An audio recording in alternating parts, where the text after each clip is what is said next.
Bonjour tout le monde. Merci tout d'abord d'être là pour le premier enregistrement de notre podcast. Christopher Midrid, dans le fond, je suis gestionnaire de la cellule maintenance et conception. Ça va faire maintenant 15 ans. Si je cumule mes 2 années au centre, ça va faire peut-être 17 ans que je suis dans le milieu industriel. J'ai passé de la petite PME à la grande entreprise qui est ArcelorMittal.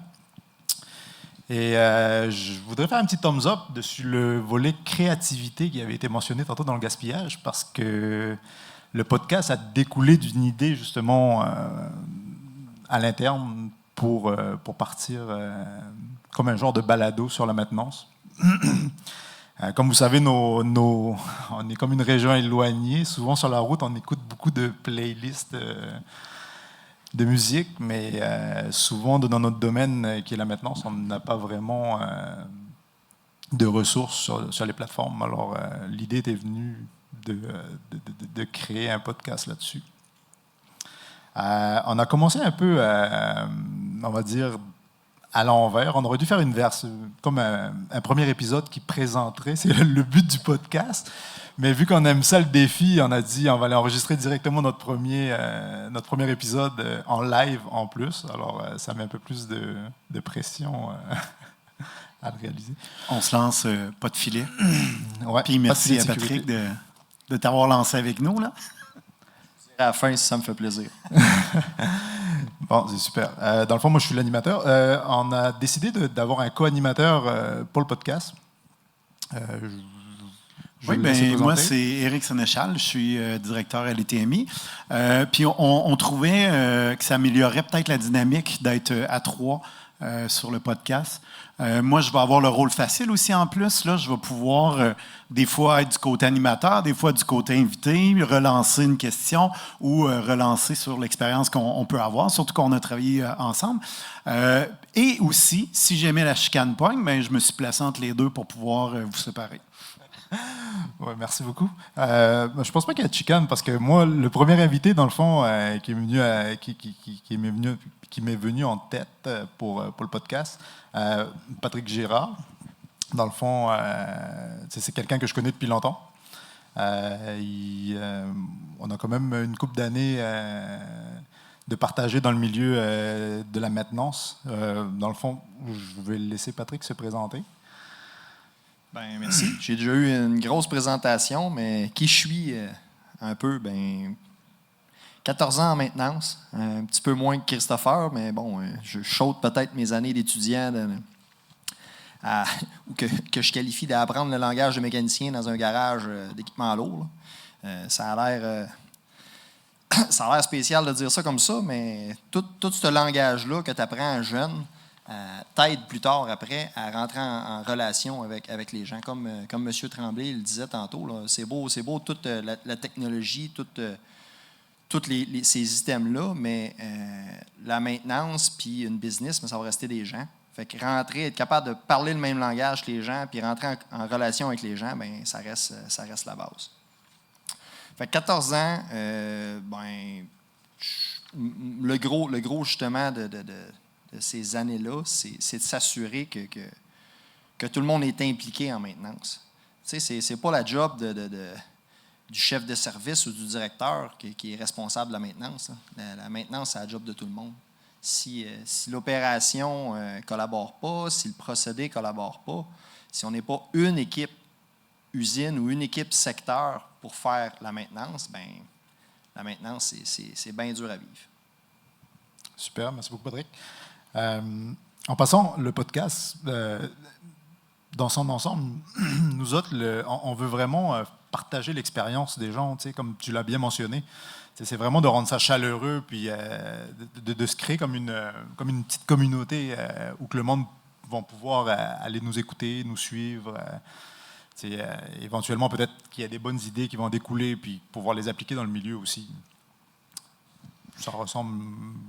Oui, effectivement. Puis, comme premier invité, ce qui est intéressant de toi, Patrick, c'est que tu as travaillé spécifiquement, tu as eu des postes spécifiquement dans la maintenance, mais tu as des postes aussi dans les dernières années qui touchent beaucoup les opérations, etc.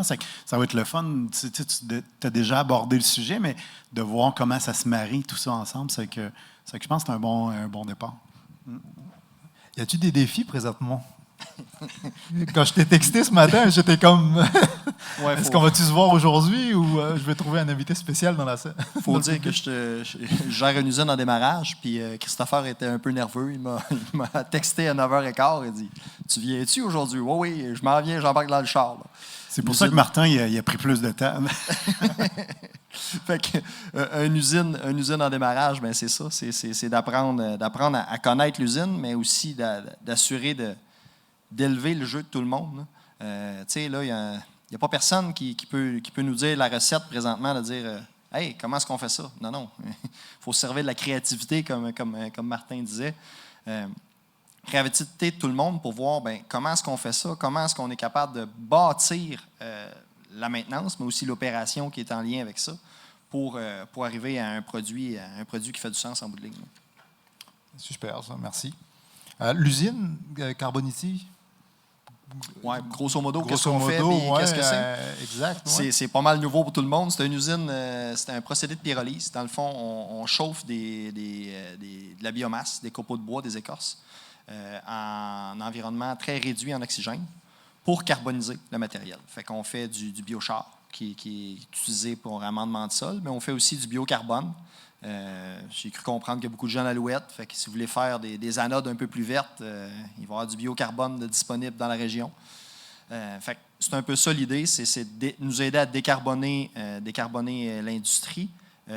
Puis on fait pas ça pour rien, dans le sens que à Port-Cartier, on est en train de mettre sur place un complexe intégré où les résidus de la scierie, faire du bois d'œuvre, c'est à peu près 50% du bois brut qui est utilisé. L'autre 50%, il faut l'utiliser si on veut rendre ça rentable.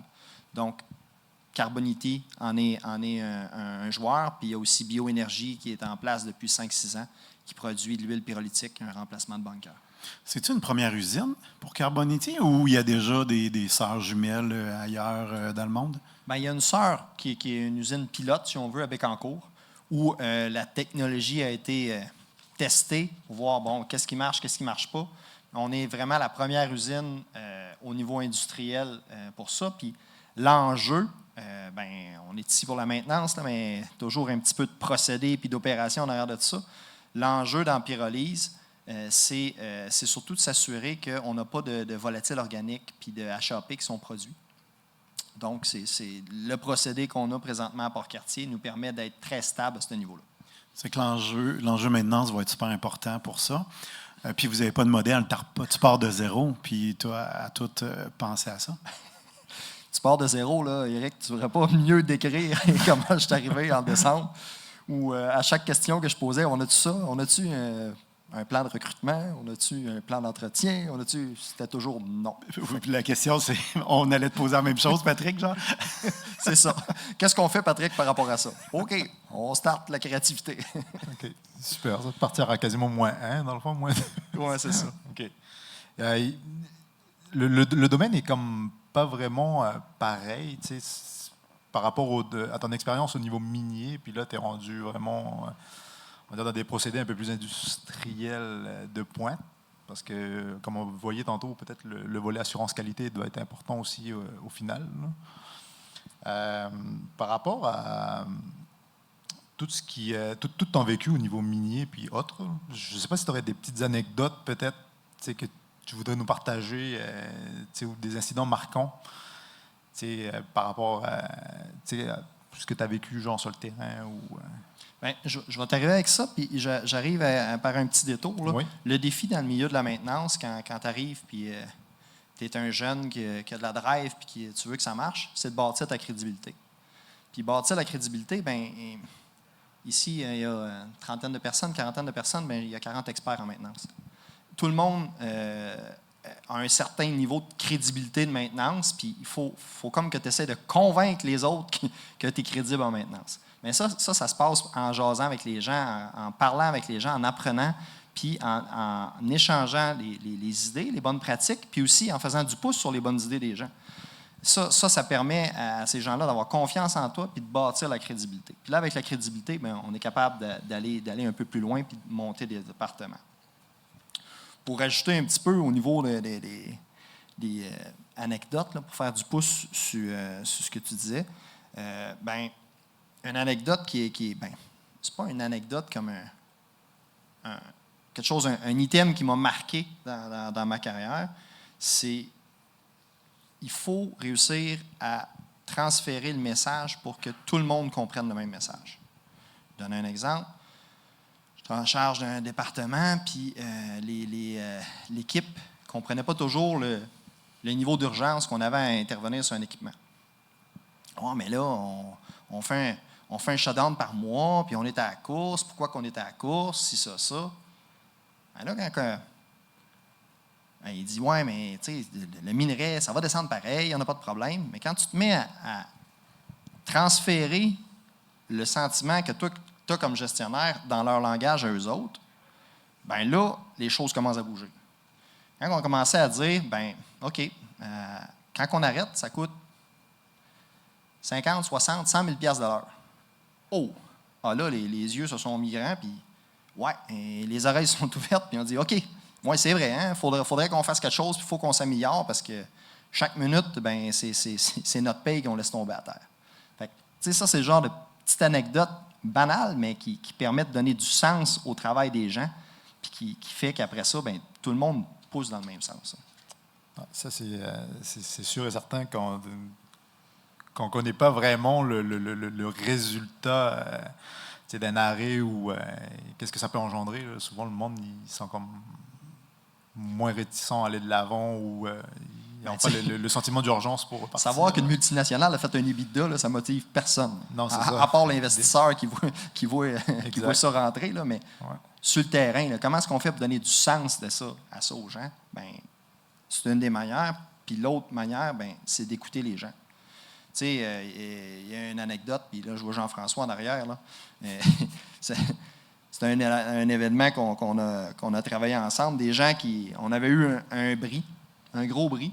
On ne savait pas comment le réparer sans arrêter la chaîne de valeur de l'entreprise pendant plusieurs jours, peut-être semaines. Jusqu'à temps on parle avec les gens, puis les gens ont confiance, puis ci, puis ça, puis c'est les gars qui sont arrivés avec une idée. Hey, on va faire un échafaud suspendu, on va travailler par-dessus le procédé, on va réparer ça. Il n'y a eu pas eu de temps d'arrêt. Fait que de bâtir la crédibilité auprès des gens, de les écouter, ben après ça, tu récoltes les fruits parce que les idées viennent à toi, puis tu es capable après ça de manager, puis les gens sont fiers d'avoir réussi ça après. Là. Puis effectivement, je ne dis pas ce que tu dis pour avoir été dans l'amélioration continue longtemps, mais souvent, c'était les gens de plancher, je veux dire. Ils ont énormément de bonnes idées. Il faut juste leur donner le contexte puis le temps de pouvoir mettre ces idées-là sur la table. Puis c'est tout le temps des succès, là, parce qu'ils ont les bonnes idées. Il faut juste qu'ils puissent pouvoir les partager. Là. Tu as mentionné, je pense, un mot-clé, là, cette fierté, cette réussite. C'est peut-être quelque chose avant qu'on ressentait plus. Le monde avait comme de la fierté à réussir comme de réaliser quelque chose qui allait dépanner ou qui allait comme remettre en fonction une machine versus peut-être aujourd'hui que je ne sais pas si c'est comme un petit peu moins oublié ou le monde s'approprie peut-être moins la culture de l'entreprise. Je ne sais pas s'il y a ces sentiments-là qui se répercutent à des fois aussi.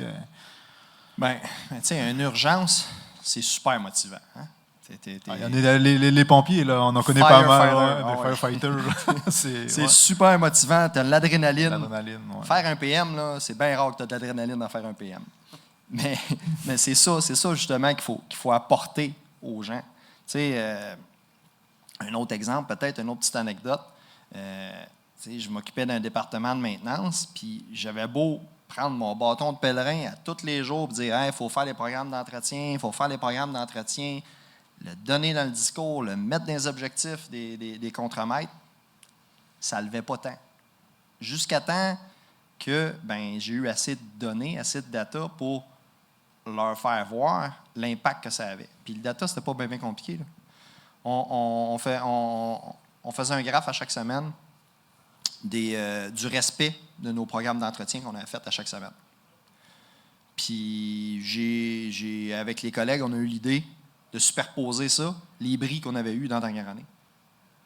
Bien, quand on avait une drop, c'est drôle, une semaine ou deux après, on avait un bris majeur. Pas sur 100%, mais au moins sur 60%. Assez pour dire que c'était pas de la chance. Là, les gens se sont ouverts les yeux, on dit « Hey, OK, on les fait nos PM, puis on arrête de niaiser avec ça. On s'achète du bonheur, puis on n'est pas pogné pour rentrer. » Parce que c'est bien rare que ça brise le lundi matin à 9 h. Ça arrive, là, mais c'est souvent le samedi dans la nuit que ça brise. Puis là, je peux comprendre qu'il en découle un type de maintenance particulière, la maintenance réactive. Tu peux-tu m'en parler un peu? C'est quoi la maintenance concrètement? Genre, les types, y a-t-il des types en particulier qui étaient plus, on va dire, standards dans le milieu que tu as vécu, qui étaient comme plus implantés, qui étaient plus faciles à gérer aussi? Bien, le préventif, si on veut, qui est sur du temps ou des données machines, bien ça c'était plus implanté. Puis dans certains secteurs, c'est dur à faire changer la mentalité. J'ai travaillé, justement, je vois un ancien collègue du chemin de fer, M. Vallée, milieu du chemin de fer, puis là, c'est pas pour dénigrer tous les avancements que vous faites, M. Fauché, dans le milieu du chemin de fer, vous vous battez contre ça. C'est un milieu qui, ça fait 150 ans qu'il roule. Là. Ils savent comment faire. Fait que quand tu veux arriver puis changer les idées, ben c'est difficile parce que maintenant, on a tout le temps fait ça comme ça. Ben c'est drôle, mais tout le temps fait ça comme ça. Ben en arrivant avec des idées d'inspection préventive, ben on a passé d'un mode de transport qui roulait à une disponibilité de 87 % de wagons avec une flotte de 50 ans à 95 % de wagons, de disponibilité des wagons. Juste avec de l'inspection au lieu du run to fail, puis c'était pas rocket science, là. C'était juste l'inspection, juste de documenter, d'essayer de prévoir qu'est-ce qui s'en venait, puis d'impliquer les gens, encore une fois. Toujours impliquer les gens. OK. Je pense qu'Éric, tu parles de chemin de fer, as-tu quelque chose à nous partager aussi? Non, bien, j'ai côtoyé un peu le chemin de fer. Okay. Une des choses les plus... Tu parlais de préventif, puis d'habitude, puis un des phénomènes qu'on a aussi avec des préventifs, c'est que c'est plus facile à coordonner. Hein? Quand on arrête aux 6 mois, ben, on se coordonne tout ensemble. On a mis beaucoup d'efforts à ce moment-là, quand on était chemin de fer, manutention, etc., à se créer des arrêts planifiés, préventifs, etc. Je pense qu'il y a moyen de faire plus, surtout avec les outils d'aujourd'hui, la technologie, pour s'aider de l'IA, pour aller coordonner quand même. Puis même dans un arrêt coordonné, d'être capable de changer de faire de la maintenance prédictive à l'intérieur de ces arrêts-là coordonnés. Je pense que c'est faisable quand même, mais c'est sûr que c'est la facilité de dire on le change à tous les 6 mois puis on ne se casse pas la tête. Là. Mais ouais, on a avantage quand même. C'est un bon départ, vraiment génial, mais on a quand même avantage à des fois aller plus loin. Puis justement, ce que tu dis d'aller plus loin, dans pas le préventif, mais dans le prédictif, le plus dur après ça, c'est d'aligner toutes les asses pour que, par exemple, une chaîne de valeur soit toute timée. OK, si le meilleur target pour, exemple, le port d'arrêter, c'est dans 3 mois, mais que le chemin de fer, c'est dans 5, puis que à la mine, c'est dans 2, à un moment donné, il faut trancher. Puis il y en a qui gagnent ce fois-là, puis il y en a d'autres qui...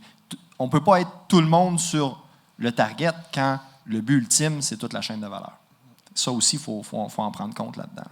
Effectivement, puis c'est la chose la plus importante de la chaîne de valeur, c'est ce qui nous ramène les sous là, pour notre travail.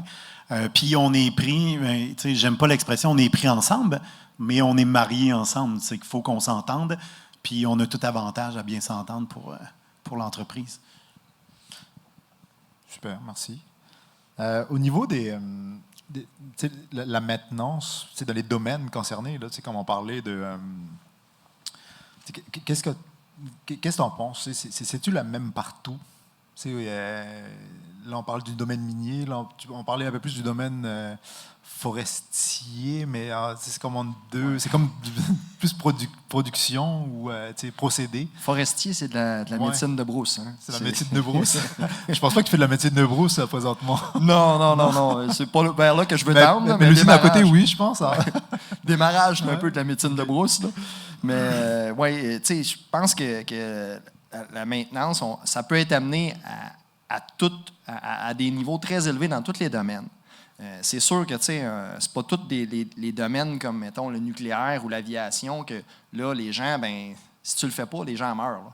Dire, s'il y a un gearbox qui saute présentement que ce soit à Alouette, à Arcelor, à IOC, il n'y a pas personne qui va mourir. Mais s'il y a un avion qui plante, là, il y a plus de chances qu'il y ait des gens qui meurent. C'est comment amener les gens justement à voir que même si c'est pas juste c'est pas la vie des gens qui en dépendent, comment est-ce qu'on est capable de s'élever puis d'amener ça à un autre niveau? Je reviens tout le temps, là, ça repasse avec les gens, en parlant avec les gens, en stimulant. Le what's in it for me, qu'est-ce que ça va y apporter, lui, que ça ne brise pas? Là? Ouais, mais moi, je m'en fous que tu sois brisé à la fin de semaine. Je suis en congé puis tu ne peux pas me forcer à rentrer. Ouais, mais c'est quoi ta fierté, mon homme? As-tu une fierté de dire que ton secteur, il brise plus? Ça, il y en a plusieurs pour qui ça a été un point engageant. Là. Mais oui, je trouve ça super intéressant ce que tu dis. Puis je ne sais pas jusqu'à quel point vous êtes avec Carboniti,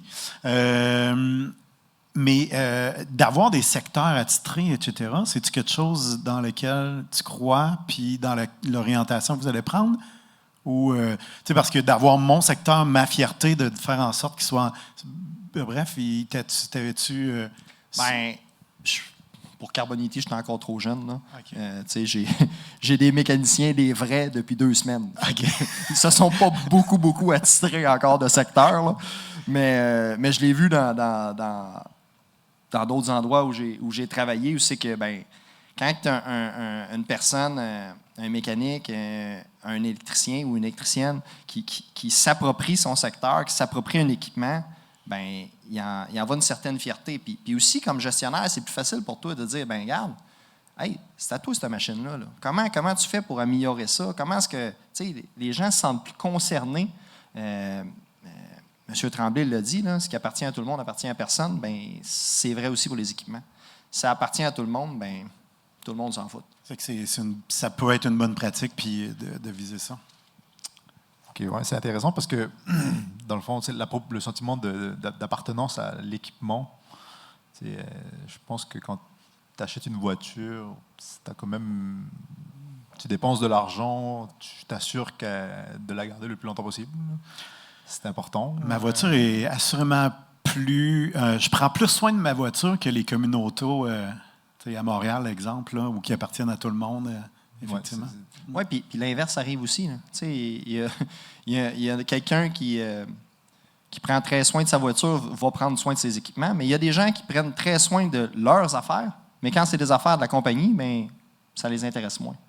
Mais quand tu y confies un équipement, là, tout d'un coup, il n'y a pas le choix parce que il veut pas, il va se faire taquiner par ses pairs. Il y a cette responsabilité. Ton char, tu le chaînes à toutes les semaines, mais ta machine, c'est une vraie dompe. Qu'est-ce qui se passe avec toi, mon homme? Oui, puis on aime tout performer en général, là, lui-même. C'est ça. Dans le fond, la maintenance, elle est essentielle, mais souvent invisible.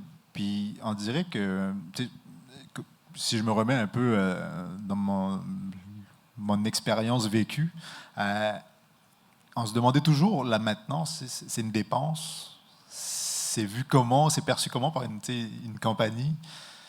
Est-ce que c'est l'opération qui a... Souvent, on a comme ce sentiment, ce sentiment de... La machine, elle appartient à qui au final?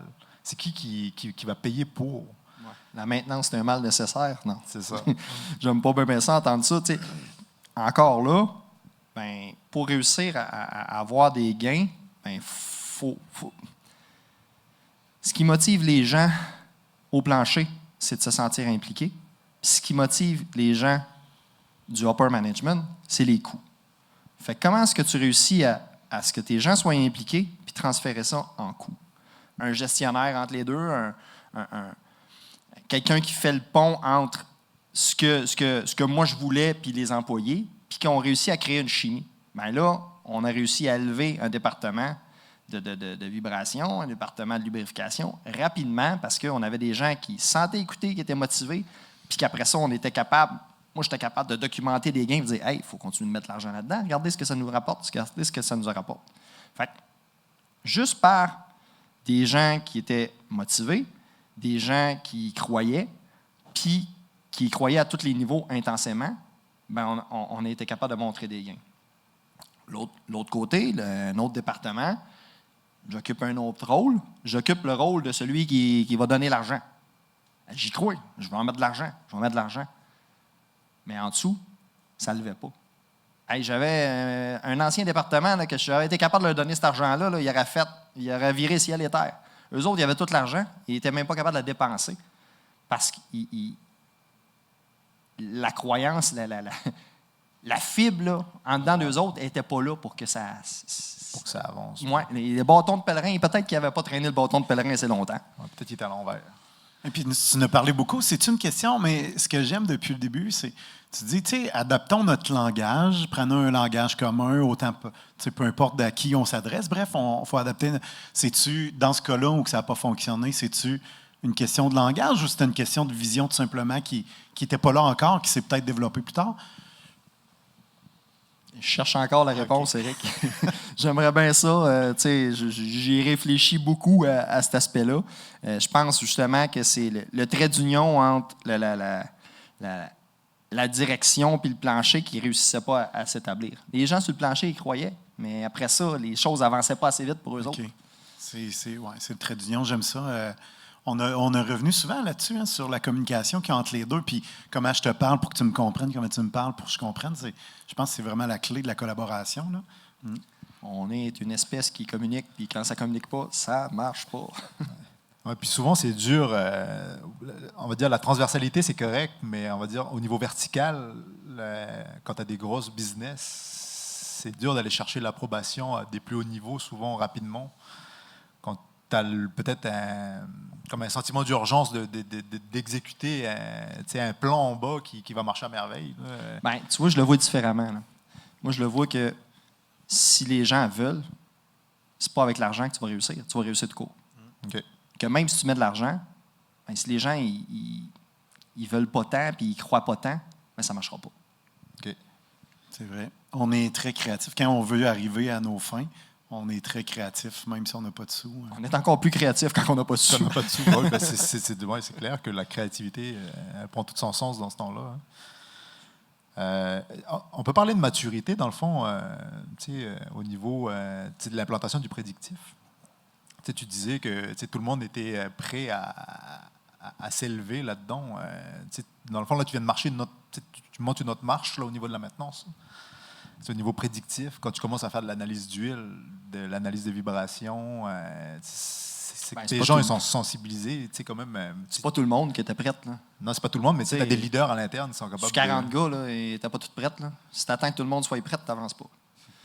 Tu as une couple de leaders qui, eux autres, y croient, puis là, tu es en ligne pour documenter tes gains. Quand tu es capable de dire, hey, les boys, on a sauvé ça avec ce qu'on a fait. Ah, mais crime, ça fait du sens. Puis là, tu te rends compte finalement que même du monde que tu croyais pas se met à y croire. Tu sais, on parlait tantôt, le gars qui garde son truck bien douette, là, puis que le truck de la compagnie, il le met crotté. Mais il y a l'inverse aussi. Là. J'ai vu des gars, moi, que son truck, tabarnouche, une chatte en perdrait ses petits, là, mais finalement, ben, tu crois en lui, puis tu lui donnes un poste dans ce milieu-là, puis tabarnouche, il t'impressionne parce que si tu lui donnes le temps de s'organiser puis de développer, ben il le fait puis il réussit. Fait c'est de donner le temps puis de donner la croyance, croire en les gens, ben ça fait une grosse différence.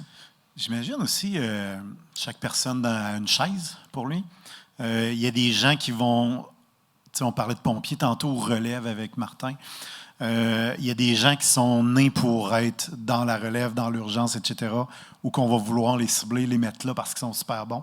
Puis d'autres qui sont nés pour être plus rigoureux, prédictifs, super attentionnés. C'est que j'imagine que quand on a une équipe de maintenance, on regarde un peu les profils puis on essaie de les placer des bonnes chaises. Bien, on essaye, puis ça prend de la complémentarité aussi. Oui. Tu sais, c'est plate, là, mais quand tu en as besoin d'un pompier, tu es content de l'avoir. Là. pas juste tout le monde qui regarde le feu et dit « Hey, ça brûle, hein? C'est beau! » Non, ça en prend quand même quelques-uns. Oui, sûrement. Veux pas, on a des caractéristiques, c'est des avantages, des inconvénients dans chaque, tout dépendant de l'aspect, mais c'est ça. Si je suis très rigoureux, très méthodique, ben ça se peut que le convoyeur reparte moins vite si jamais tu m'appelles en urgence. Mais tu sais, où je veux en venir par rapport à cet exemple-là, c'est que des fois, des gens qu'on ne soupçonne pas, ils l'ont en dedans d'eux autres. Puis ça ne transparaît même pas. Mais... Ces personnes-là le savent peut-être même pas non plus. Exact. Fait que laisse-leur la chance qu'ils se testent. Puis des fois, tu as des méchantes belles surprises, puis tout le monde est gagnant là-dedans. Là. Je trouve ça intéressant. Pour quelqu'un qui ne connaît pas vraiment ça, ils disent la maintenance, c'est juste réparer quand ça casse? La maintenance, c'est pas que ça casse. Okay. C'est résumé, puis c'est quasiment galvaudé comme expression, là, mais dans le fond, qu'est-ce qu'on fait pour pas que ça brise? C'est vraiment ça qu'il faut réussir à faire aujourd'hui pour réussir un département de maintenance. Il n'y a rien de plus intéressant pour l'opération de dire, ben OK, monsieur Opération, j'arrête ton équipement à 1h cet après-midi, je te le redonne à 2h30, tout va être fait, puis tu roules après ça, tu vas être 3 semaines sans te casser le bicycle. Ça, c'est ce qu'ils veulent. Fait que, comment est-ce qu'on fait pour leur donner ça? Bien, il faut qu'on aille l'info au préalable, qu'on soit capable de se préparer. Fait que ça nous prend du prédictif. Si on n'a pas l'info au préalable, bien, ça prend toujours le double, le triple, 6 fois le temps des fois. Ensuite de ça, bien, l'info pour se préparer, c'est bon, mais est-ce que j'ai les bons matériaux? Est-ce que j'ai les bons outils? Est-ce que je suis prête comme un gars de Formule 1 à intervenir? Là? Ça, Éric nous l'a présenté plusieurs fois. Là, un changement de pneus, ravitaillement du temps en 1950, ça prenait 65 secondes. Oui, 65 secondes. Puis si on regarde juste à l'époque des années 80, là, Gilles Villeneuve, ben, ça prenait, je sais pas, moins 20, 30 secondes. Oui. Puis là, on est rendu en bas de 2 secondes. Fait tu sais, ils changent les pneus pareil, là. Ils sont juste plus prêts. Puis ils ont amélioré après ça un paquet d'items. Fait c'est un peu ça aussi. Il faut être prêt. Il faut prendre tout le temps avant l'arrêt de se préparer. Il faut prendre tout le temps après l'arrêt de se ramasser puis de documenter ce qu'on a fait. Il faut travailler sur nos mauvais acteurs, sur nos pièces qui sont problématiques. Puis bien ça passe, j'en reviens toujours à ça, mais ça passe par l'équipe. Je vois des gens dans la salle, il y a des gains qu'on a eus dans un département où je travaillais strictement par les idées des gars. On avait un capteur qui brisait à tout bout de champ. Puis on n'arrivait pas à trouver le problème, puis mauvais design, mauvais ci, mauvais ça. Mais tu parles avec des curieux, puis des ingénieux, puis tu es assis autour d'une table, puis on dessine, puis on bricole, puis 2-3 bouts de téflon plus tard, tu as un équipement qui est pas mal plus fiable, qui n'a pas coûté les yeux de la tête, ça a coûté quelques centaines de dollars, puis pas mal de jus de cerveau, puis crime, ça marche. Puis je suis convaincu que ça marche encore. 90% des projets qu'on a faits dans l'industrie étaient des projets qui demandaient peu d'investissement. C'est que c'est juste de mettre des bons outils en place. Ça existe. Là, on est capable de trouver de la on parlait d'amélioration continue tantôt, mais effectivement, 90% de ce qu'on a mis en place, c'était peu d'investissement. Puis de faire des gains, puis de documenter les gains, puis de montrer les gains. Tout le monde va être dans une équipe de champions. Personne qui va être dans l'équipe qui fait les projets qui ne marchent pas. Effectivement. On commence pas mal à arriver dans la fin. Là. Tranquillement, on peut peut-être poser une ou deux questions encore à Patrick. C'était un coût. Tantôt, tu parlais d'investissement, c'est un coût, mais aux yeux, je sais pas moi, aux yeux d'un actionnaire, là, dépenser $1, là, lui va te dire, est-ce qu'il pourrait te dire, non, roule-moi cette machine-là jusqu'à temps que ça casse? Tu peux te faire du run to fail. Puis, y a-t-il un effort concret à aller justifier un budget annuellement pour dire, on investit, on a besoin du préventif, on a besoin de ce prédictif-là? Ben, tu sais, la maintenance, c'est comme n'importe quel aspect dans la gestion, c'est de la priorisation. Si tu veux faire du prédictif sur tout, ben, bonne chance, ça ne marchera pas. Du run to fail, il faut que tu en fasses. Mais il faut que tu le fasses, c'est bonnes affaires. Tu fasses, c'est des affaires qui te font pas mal. Tu fais du run to fail sur une pompe que tu as en redondance, pas de problème. Assure-toi de la gérer avec l'opération, ça c'est un autre game. Là. Mais, tu sais, il faut choisir sur quoi on fait notre prédictif pour avoir des gains. Puis ça, ben, ça passe par 5, 10, 15 % de nos actifs maximum. Là. Plus que ça, ben oui, c'est beaucoup, beaucoup de dépenses pour peu de gains. Fait que, choisissons ceux qui nous font le plus mal, ceux qui font arrêter les usines au complet, ceux qui font arrêter les secteurs au complet. Mettons l'énergie, la grosse énergie là-dessus. Puis ensuite de ça, ben, avec ces gains, avec cet argent sauvé-là, ben là, tu es capable d'arriver à tes actionnaires, à la haute direction, de dire « Hey, j'ai sauvé tant, boss. Tu me permets-tu de le réinvestir l'année prochaine? » Eh bien, oui, regarde, si tu as réussi à faire ça avec le peu d'argent que tu as mis là-dedans, si je t'en donne un peu plus, je vais en récolter plus. Oui, fort probablement. Ben, c'est avec ça. C'est avec les petits gains. Puis encore là, je reviens là-dessus, là, mais prioriser. Faire du prédictif sur tout, c'est être voué à l'échec, c'est sûr et certain. Puis pourtant, j'y crois au prédictif, là, mais on ne peut pas le faire sur tout. Il faut prioriser absolument. Super, merci beaucoup. T'aurais-tu quelque chose à nous, un dernier partage à faire, Pat? Quelque chose à dire en particulier? Peut-être en résumé, là, ben, prioriser, c'est ça que je viens de dire, mais s'assurer d'impliquer ces gens, écouter les gens. La croyance, oui. Ouais, la croyance, le bâton de pèlerin. La croyance. Le bâton de pèlerin, puis ben, documenter les gains. C'est en documentant les gains que ton bâton de pèlerin, ben, tu commences à être plus tout seul à le porter. Là. Il est de moins en moins lourd. Oui, exactement. Mais sérieusement, moi j'ai apprécié ta visite. C'est vraiment génial. Là. Oui, c'est super, très, très apprécié. Dans le fond, c'est ça. Nous autres, pour conclure un peu le podcast, dans le fond, les prochains épisodes, ça va être, on va continuer à inviter du monde autour de la table. De même, on va échanger surtout du partage de bonnes pratiques, de l'expérience vécue, des faits vécus. C'est vraiment ça qu'on veut emmener. Je tiens encore vraiment à te remercier, Patrick, parce que c'est quand même important. Tu as quand même été un acteur pour, on va dire, mon développement personnel au niveau de la maintenance, par rapport à certaines certifications et puis tout dans le milieu. Puis j'apprécie vraiment, vraiment, vraiment beaucoup encore. Là. Plaisir. Alors, c'est pas mal ça. Merci, Eric. Fait plaisir. On va se retrouver pour l'épisode 2. Oui. Oui, puis juste pour information, on va commencer avec l'épisode 0, parce qu'il faut qu'on fasse... Là, on a fait la 1, on va faire le 0, podcast. après ça 2. Mais ce qui est intéressant, c'est ça, c'est qu'on va les diffuser dans l'ordre qu'on veut. Alors. Puis, on voulait faire les lancements à l'automne, pour les gens qui vont vouloir voir le podcast. Si jamais tu veux le regarder, là, ça va aller plus à l'automne ou qu'on va les lancer. Bien, félicitations, parce qu'il y a très peu de matériel en français en maintenance. Fait que chapeau à vous. Oui, puis on croit, on a un milieu qui a beaucoup d'expertise. Ça va être vraiment intéressant de se partager ces expertises-là comme tu t'as fait avec nous aujourd'hui. Là. C'est que moi, je crois beaucoup à ça. Mm. Ouais, exactement. Puis c'est ça, dans le fond, pour l'épisode 2, j'ai un petit teaser. Tu connais Stéphane Bilodeau? Oui. Stéphane Bilodeau-Conseil, dans le fond, c'est quelqu'un aussi qui connaît vraiment, vraiment les processus. Alors, ça se peut qu'il fasse partie de l'épisode 2. Je fais un petit tease de même. C'est bon, on va t'aider à l'accrocher. C'est good. Parfait. Bientôt, dans le fond, sûrement qu'on va te diffuser un peu comment s'abonner, partager, puis tout sur les plateformes. Alors, on va forwarder restez à l'affût dans notre infolette, notre site internet, tmi.ca. Ouais. Effectivement, nos Facebook aussi. Puis, on devrait parler de ça pas mal. C'est pas mal ça.